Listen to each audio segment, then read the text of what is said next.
सर्वविस्वन्यस्तपादपद्मायते वामहस्तालोलवेदशास्त्रायते ज्ञानसूर्यायते दत्तरूपायते श्रीवेणुगोपालकृष्णाय वन्दनम् श्रीवेणुगोपालकृष्णाय वन्दनम् श्रीवेणुगोपालकृष्णाय वन्दनम् శ్రీ దత్తస్వామి వారి దివ్య సందేశము. వానప్రస్థము, బ్రహ్మచర్యము, సరైన అర్థములు. మొదటి భాగము. వానప్రస్థాశ్రమము యొక్క అంతరార్థము చాలా ఉన్నది. గృహస్థాశ్రమమున పుత్రపౌత్రాదులను ఎట్లు పోషించినావో అట్లే వానప్రస్థాశ్రమమున పశుపక్షి వృక్షాదులను పోషించవలెను. నివసన్నా వసధే పురద్బహిః ప్రకారముగా నగరమునకు బయటనున్న చిన్న తోటలో నివసించవలెను. దీని వలన వృక్షముల నుండి వెలువడు శుద్ధ ప్రాణవాయువు లభించి ఆరోగ్యము బాగుగా నుండి శక్తి పెరుగును. నగరములో విషవాయువులు తప్ప శుద్ధ ప్రాణవాయువు లభించదు.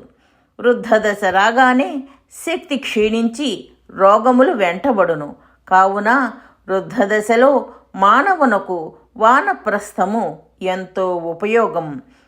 గృహస్థాశ్రమమున కేవలము తన సంతానమును బంధువులను మాత్రమే ఆతిథ్యముతో అర్చించినాడు మానవుడు. దీనివలన తన తోటి మానవజాతికే సేవ చేసినాడు తప్ప పశుపక్షి వృక్షాదులకు సేవ చేయలేదు. ఈ స్వార్థమును విడనాడి సంతానమును బంధువులను త్యజించి ఊరికి దూరముగా ఒక వనముతో కూడిన ఆశ్రమమున నివసించి పశుపక్షి వృక్షాదులనే అతిథులుగా భావించి వాటిని సేవించుటయే వానప్రస్థము. సంతానమునకు బంధువులకును దూరముగా నుండుట వలన వారి సమస్యలను పట్టించుకొనందున ప్రశాంతి ఏర్పడి ఆరోగ్యము చక్కగా నుండి దైవారాధనమునకు సహకరించును. సంతానము మధ్యలోనేనున్నచో వారి దినదిన సమస్యలు నెత్తిపై పడుచుండును. దూరముగా నున్నప్పుడు పెద్ద సమస్యల సలహా కొరకు వారు ఆశ్రమమునకు వచ్చిపోవచ్చును. కానీ ప్రతి చిన్న సమస్యకును వారు రారు కదా. వారి ప్రతి ఐహిక సమస్యను మనస్సులోకి ఎక్కించుకొనుట వలన మనస్సు కూడా లోకపరమే అగును తప్ప భగవత్పరము కాదు. బ్రహ్మచర్యాశ్రమము మొదటిది. బ్రహ్మచర్యం అనగానేమి? బ్రహ్మంను గుర్తించుటయే బ్రహ్మచర్యము. చరాశబ్దమునకు జ్ఞానమని అర్థము. గత్యర్థానాం ధాతూనాం జ్ఞానార్థకత్వాత్ కావున చరధాతువునకు జ్ఞానము అని అర్థము వచ్చును. జ్ఞానము అనగా తెలుసుకొనుట, అనగా గుర్తించుట తప్ప బ్రహ్మము యొక్క తత్వజ్ఞానము కాదు. బ్రహ్మతత్వమును బ్రహ్మము తప్ప మానవ మాతృడెవడును తెలుసుకొనలేడని బ్రహ్మవిద్బ్రహ్మైవ భవతి అని శృతి చెప్పుచున్నది. నమేధయా నైషాతర్కేణ మొదలగు శృతులు వేదములు కూడా ఇదే చెప్పుచున్నవి. మాంతువేదన కశ్చన అని గీత కూడా ఇదే చెప్పుచున్నది. అనగా సర్వదేవతారూపములలో ఏ రూపము బ్రహ్మస్వరూపము అని గుర్తింపు మాత్రమే బ్రహ్మజ్ఞానము లేక బ్రహ్మచర్యము. ఈ ఆశ్రమము గాయత్రీ మంత్రోపదేశముతో ఆరంభించబడుచున్నది. గాయత్రీ మంత్రదేవత సవిత అనగా బ్రహ్మదేవుడు అనగా సృష్టికర్త. ఎవడు సృష్టికర్తయో వాడే సృష్టిభర్తయు సృష్టిహర్తయు అయి ఉన్నాడని శృతులు చెప్పుచున్నవి. ఏకమేవాద్వితీయం బ్రహ్మ నేహ నానాస్తి కించన.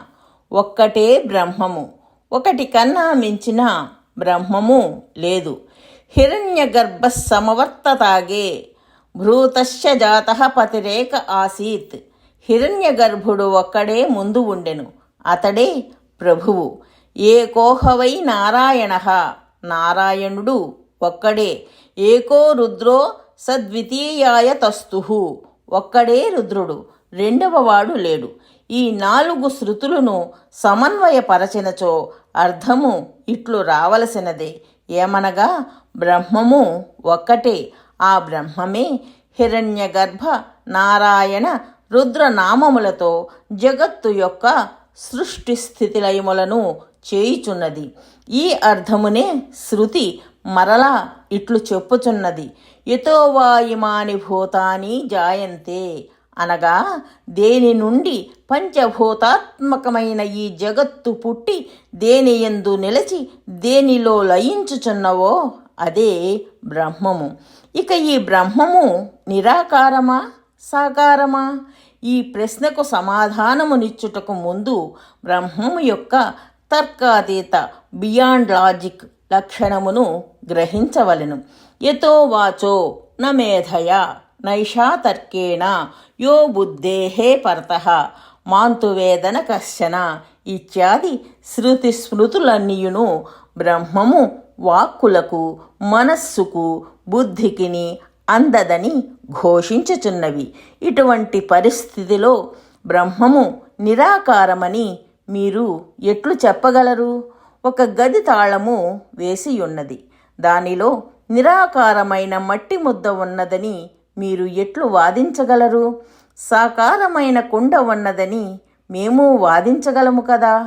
ఇప్పుడు శాస్త్రయోనిత్వాత్ అను బ్రహ్మసూత్రము ప్రకారముగా వేదమే ప్రమాణమగును, అథారిటీ. వేదమును అనుసరించు స్మృతులను సెకండరీ స్క్రిప్చర్స్ ప్రమాణములే. వేదమునకు విరుద్ధముగా వచించు స్మృతులు ప్రమాణములు కావు. అట్లు విరుద్ధముగా చెప్పు స్మృతులు వ్యాసప్రోక్తములు కావు. అవి మధ్యలో ఆయా అభిమానులచే రచింపబడి దూర్చబడినవి. వీటినే ప్రక్షేపము, ఇన్సర్షన్స్ అందురు. వేదములలో అట్టి ప్రక్షేపములు లేవు. కారణము వేదము పరంపరగా అధ్యయనము ద్వారా రక్షింపబడినవే కాని గ్రంథరూపమున వ్రాయబడలేదు. ఈ మహోపకారమును బ్రాహ్మణులు సాధకులకు చేసినారు కావున వారు ఎంతో అభినందనీయులు. వారికి ఈ విషయమున లోకమంతయును కృతజ్ఞత చెప్పవలసియున్నది. సూచన: ఆధ్యాత్మిక జ్ఞాన ప్రచారము చేయడము భగవంతుడికి అమితమైన ఆనందాన్ని కలిగిస్తుందని శ్రీకృష్ణ పరమాత్మ శ్రీమద్ భగవద్గీతలో చెప్పియున్నారు. అందుకే జ్ఞానయజ్ఞేన తేనాహం అని గీతలో అన్నారు. మనకు ఆధ్యాత్మిక జ్ఞానము శాశ్వతమైన సంతోషాన్ని కలిగించటమే కాక ప్రపంచంలో శాశ్వతమైన శాంతిని కూడా నెలకొల్పుతుంది. కాబట్టి శ్రీదత్త భగవానుని అపూర్వమైన ఈ ఆధ్యాత్మిక జ్ఞాన ప్రచారములో భాగస్వాములై ఆ భగవంతుని పరిపూర్ణమైన అనుగ్రహాన్ని పొందగలరు. జై దత్తస్వామి.